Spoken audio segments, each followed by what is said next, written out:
Magandang araw mga bata! Kumusta kayong lahat? 1, 2, 3, tayo na't maging math galing at math talino. Mga tanong bigyang kasagutan, mga problema'y ating solusyonan.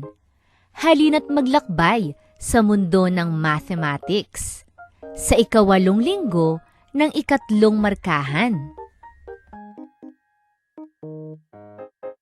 Ngayong linggo ay ating tatalakayin ang paksang aralin tungkol sa pagkilala at paglikha ng mga pattern sa pag-compose at pag-decompose ng bilang gamit ang pagdaragdag. Sa mga nakalipas na aralin, napag-aralan mo ang pagtukoy sa nawawalang term sa ibinigay na pattern. Ngayon naman, ipagpatuloy mo ang pagkilala at paglikha ng mga pattern sa pamamagitan ng pag-compose at pag-decompose ng mga bilang gamit ang iyong natutuhan sa pagdaragdag. Suriing mabuti ang halimbawa sa ibaba. Suriin mo kung anong pattern ang ginamit. Makikita mo sa talahan na yan na nasa itaas ang iba't ibang kombinasyon ng dalawang bilang na ang kabuuan ay 8. Ang hanay A at hanay B ay pagsasamahin para makabuo ng bilang na 8. 0 plus 8 equals 8. 1 plus 7 equals 8. 2 plus 6 equals 8. 3 plus 5 equals 8. 4 plus 4 equals 8. 8 plus 0 equals 8. 7 plus 1 equals 8. 6 plus 2 equals 8. 5 plus 3 equals 8.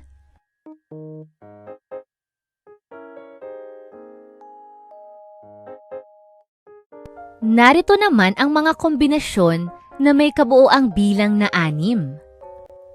Makikita mo sa column A na nadaragdagan ng 1 mula 0, 1, 2, at 3.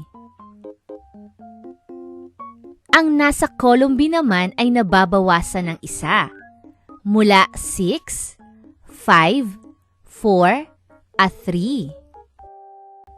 Pagsasamahin muli natin ang bilang sa column A at B upang makabuo ng 6. 0 plus 6 equals 6. 1 plus 5 equals 6. 2 plus 4 equals 6. 3 plus 3 equals 6. 6 plus 0 equals 6. 5 plus 1 equals 6. 4 plus 2 equals 6. 3 plus 3 equals 6.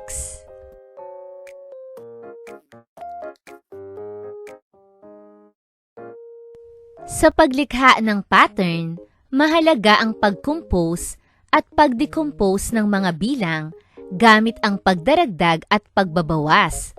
Magsimula sa 0 pataas. Dagdagan ng 1 ang unang addend at bawasan naman ng 1 ang ikalawang addend.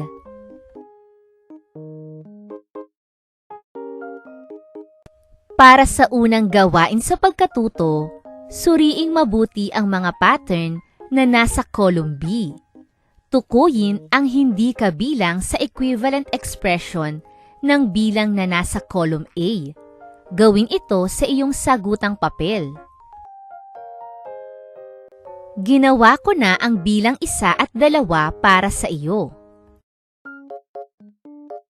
Ang column A ay ang ibinigay na bilang at ang column B naman ang ibinigay na pattern.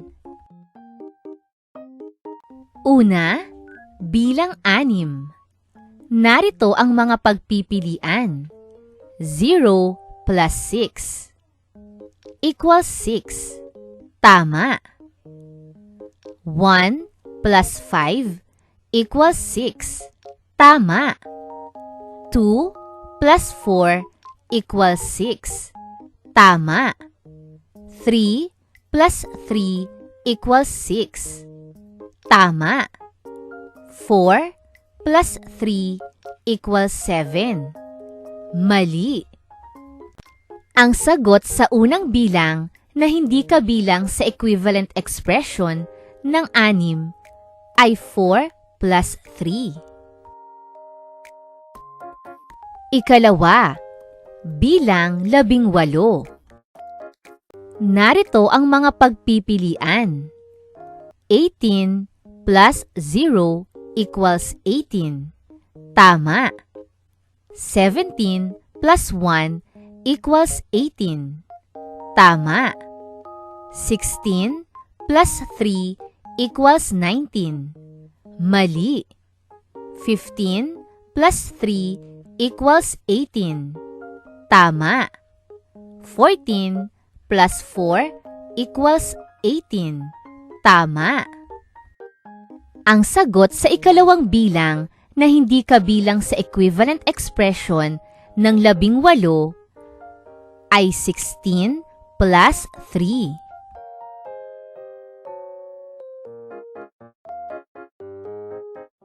Ikatlo, 24. Narito ang mga pagpipilian. 20 plus 4. 19 plus 5. 18 plus 6. 18 plus 7. 17 plus 7.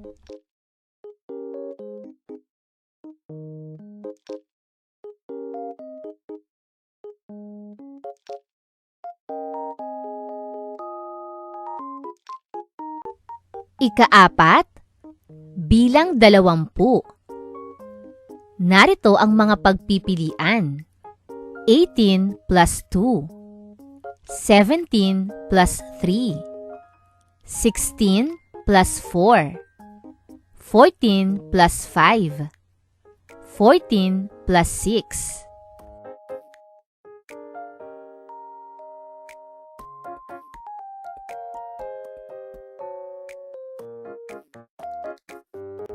Ikalima, bilang 17. Narito ang mga pagpipilian. 15 plus 2. 13 plus 4. 12 plus 6. 11 plus 6. 10 plus 7.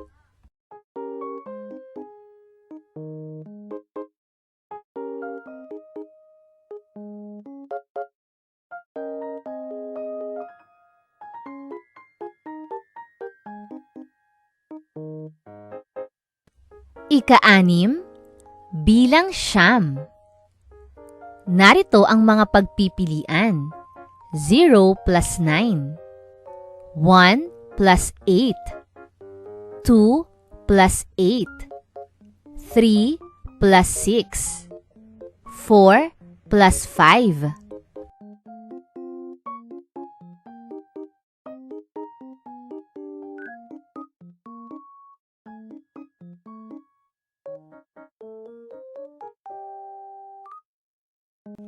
Ngayon ay maaari mo nang subukang lumikha ng mga pattern sa pamamagitan ng pag-compose at pag-decompose gamit ang mga sumusunod na mga bilang.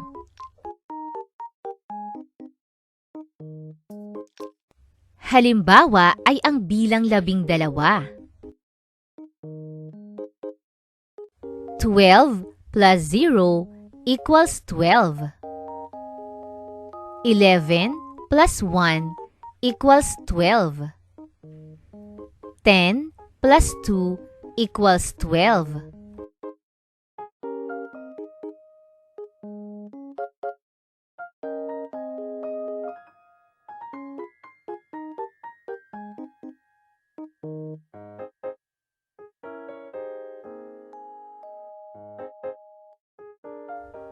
Ano ang natutuhan mo noon tungkol sa pag-compose at pag-decompose gamit ang pagdaragdag?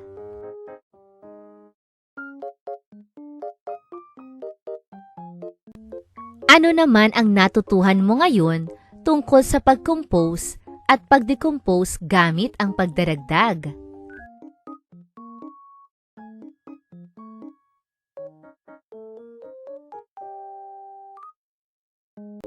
Ang ating ikalawang aralin sa linggong ito ay tungkol sa pagpapakita at paghahanap ng nawawalang bilang sa pagdaragdag at pagbabawas.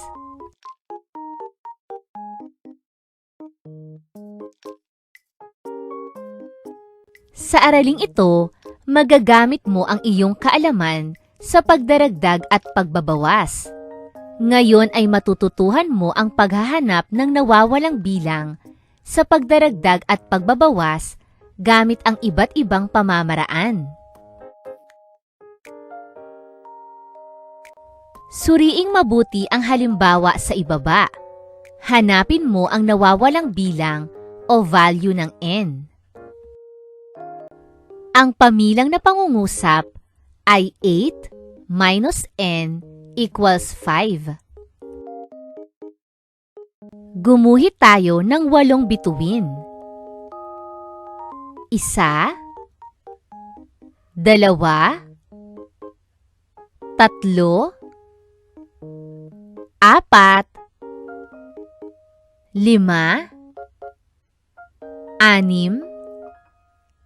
6, 7, 8. Bawasan natin ng 5. 1, 2, 3, 4, 5. Ilan ang natirang bituin? Gamit ang pamamaraan ng pagbabawas, malalaman mo na ang nawawalang bilang ay 3. Kailangan ibawas ang 5 sa 8 bituin upang may matirang 3 bituin. Ibig sabihin, ang value ng n ay 3. Ang magiging pamilang na pangungusap ay 8 minus 3 equals 5.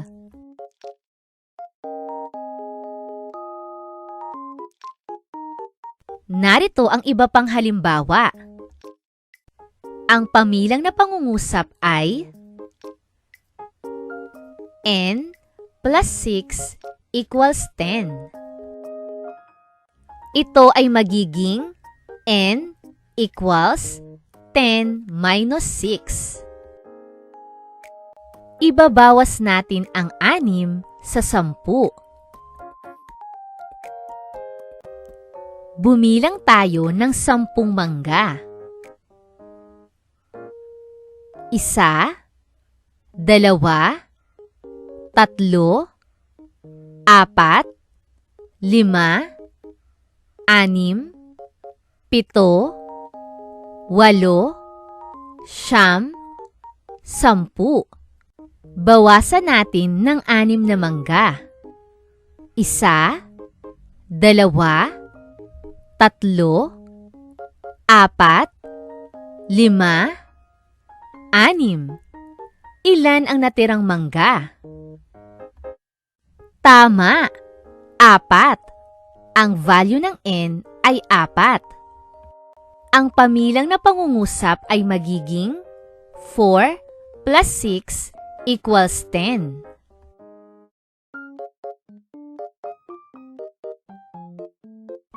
Gamit ang pagbabawas, makikita mo na ang value ng n ay 4.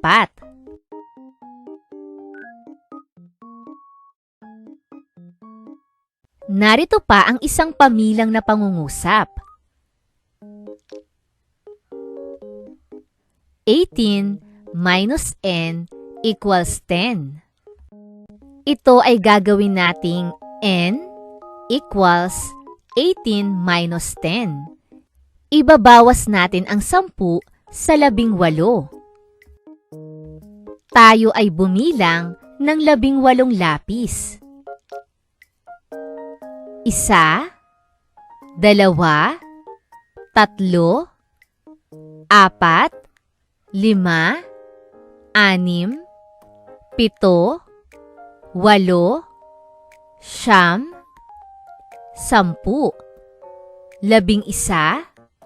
9, 10, 11, 12, 13, 14, 15,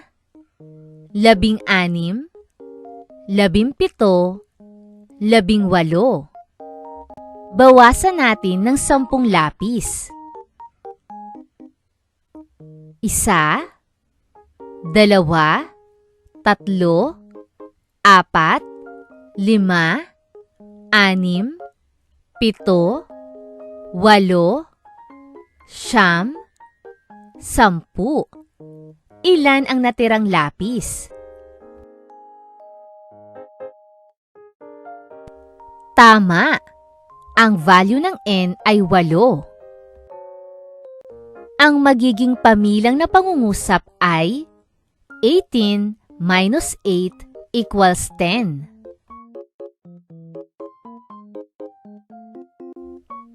Gamit din ang pagbabawas, maaari mong ibawas ang 10 sa 18 upang makuha ang value ng n.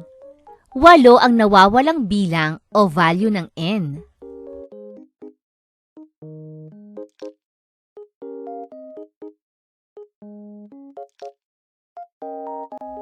Para masigurong tama ang iyong sagot, maaari mo itong i-check sa pamamagitan ng paglalagay ng value ng n sa pamilang na pangungusap.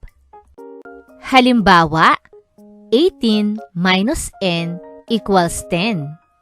Ang value ng n ay 8, kaya magiging 18 minus 8 equals 10.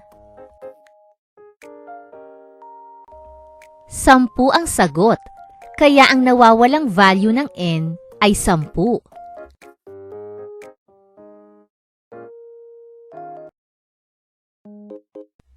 Para sa unang gawain sa pagkatuto, tukuyin ang nawawalang bilang o value sa pamilang na pangungusap na nasa hanay A.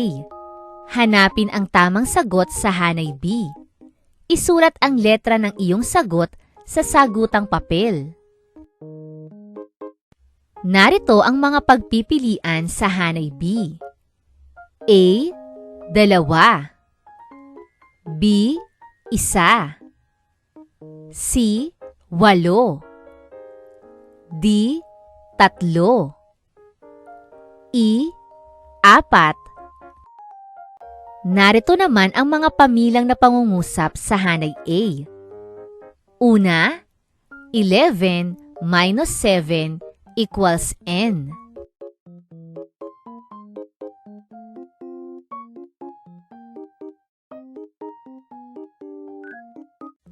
Ikalawa, 6 plus n equals 9.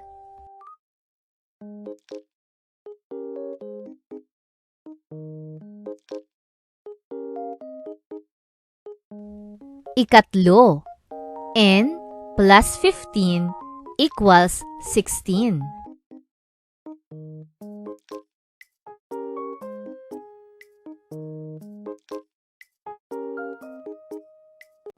Ikaapat, 24 minus n equals 16.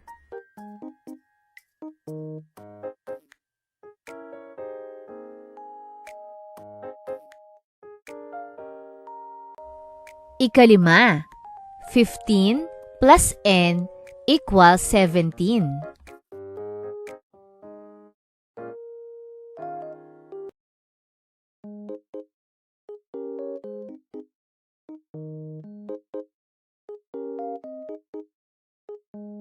Gawain sa pagkatuto bilang 2.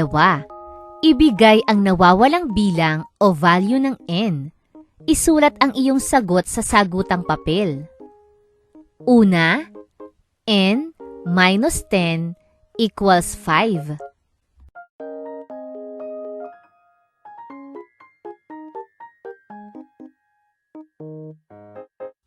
Ikalawa, 16 minus n equals 10.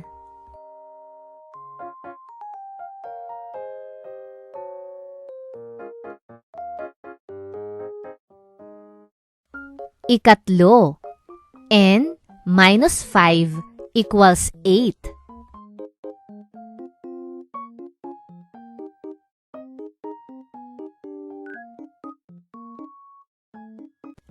Ikaapat, n plus 6 equals 6.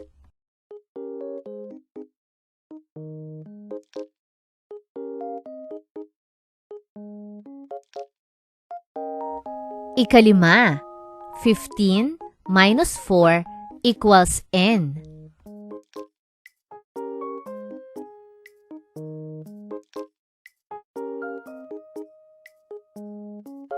At ika-anim, 11 minus n equals 5.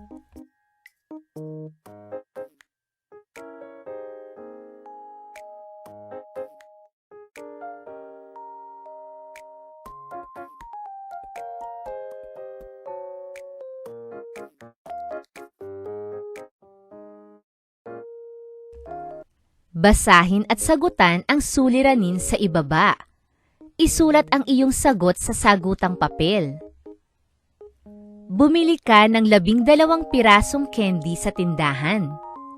Pag-uwi mo ng inyong bahay, ibinigay mo ang 5 pirasong candy sa iyong nakababatang kapatid. Ilang pirasong candy pa kaya ang natitira sa iyo?